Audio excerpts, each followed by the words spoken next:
Artık ev başlıyor. Uykum geldi. Hayda uykum geldi. Yat daha onda. Niye mükemmel kışkırırsan?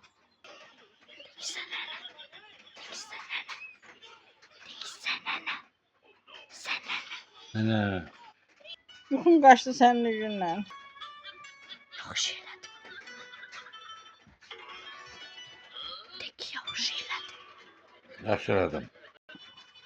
Sana yemek vermeyeceğim. Hiç elemem ben özümü yerim.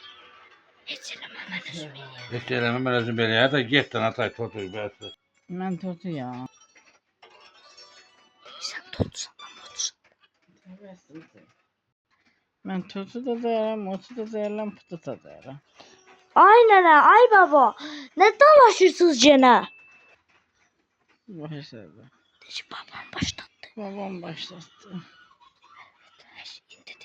Babam başlattı. Nenem başlattı. Sen kimsen ama gittiysen. Uf, sen kimsen ama gittiysen.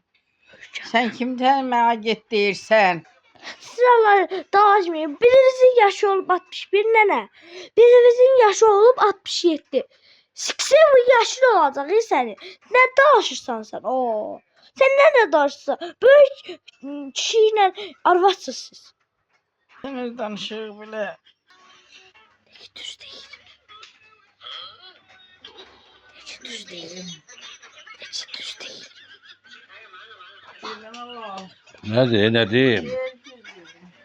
Siz de git.